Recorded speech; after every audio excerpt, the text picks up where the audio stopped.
Hello everyone, I'm Tony from BitRocks, and today we will be talking about what is money and what is good money. So to start us off, what exactly is money? We use it all the time, but we don't really know what it is, what makes it good. The definition that I go with is it's a method of projecting human energy across space and time. As an example, if you went to the grocery store and you bought some oranges, that might run you up a pretty small bill. You could work on a given day, make your money, buy those oranges, and not have to think of it very much. Let's say you want to buy a house. You would need a lot more money accumulated over months, if not years, to be able to purchase that house. That's a way that you can project your energy across space and time using that money that you earned from working. So now that we know what money is, what makes money good money? There are 5 metrics for analyzing money, and you can use each of these 5 metrics to determine if it's sound money or bad money. We'll go through 3 types of money. We'll analyze using those 5 metrics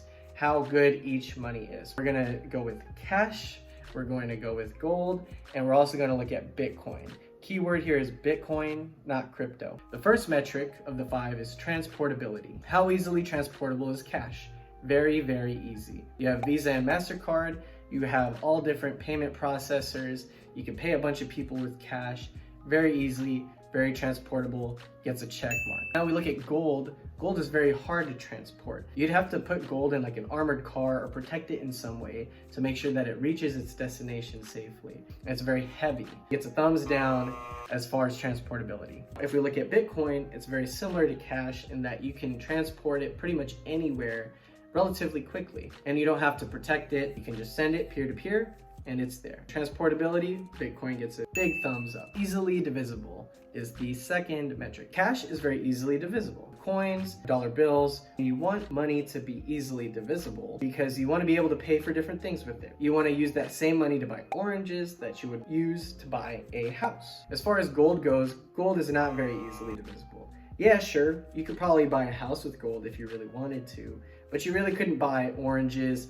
or any small quantity of things without having to melt that gold down and dividing it up that way. As far as easily divisible, gold does not meet the standard. There is a denomination of Bitcoin called Satoshis. There's 100 million Satoshis in one Bitcoin. It's similar to how coins like pennies and nickels are used to denominate dollars, right? They're fractions of dollars. In a similar way, Satoshis are just fractions of a whole Bitcoin. So as far as divisibility, Bitcoin gets that thumbs up. Now let's look at recognizability. Cash, US dollars, very easily recognizable, easy thumbs up. Now we look at gold's recognizability. Gold is also very recognizable. Pretty much the whole world had converged to this gold standard. Recognizability of gold, very recognizable. Now with Bitcoin, Bitcoin is not super recognizable, right? Some people know what it is, but not to the same degree as cash or gold. It is not going to be as recognizable. It gets a thumbs down for now.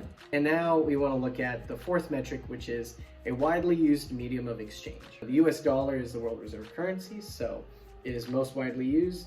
Thumbs up on that. Now gold, not really a widely used medium of exchange. It's widely recognized, yes, but widely used, not really. People don't really transact in gold very often, so that's a thumbs down. Bitcoin specifically is not a widely used medium of exchange. People do use it as a medium of exchange, but not many countries or companies will transact with you in Bitcoin. It is not a widely used medium of exchange. And now the last metric, the 5th metric, is store of value. Cash is a poor store of value by the simple virtue of it is very easy to create more cash. It is easy to make more of a currency. It is not a good store of value. If you look at gold, it is a very good store of value because gold is relatively scarce compared to cash. And finally, we look at Bitcoin. Bitcoin has a fixed supply cap of 21 million.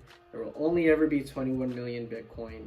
And we'll go over why that is in another video, but for the time being, we will give it a thumbs up as a store of value. So now that we've gone through all of the different currencies and these different metrics, how do they all size up? And I would say it's not up to me. It's up to you as the viewer to look at each of these metrics and see what makes sense to you as a good form of money. Thank you for joining me at BitRocks, and we'll catch y'all in the next one.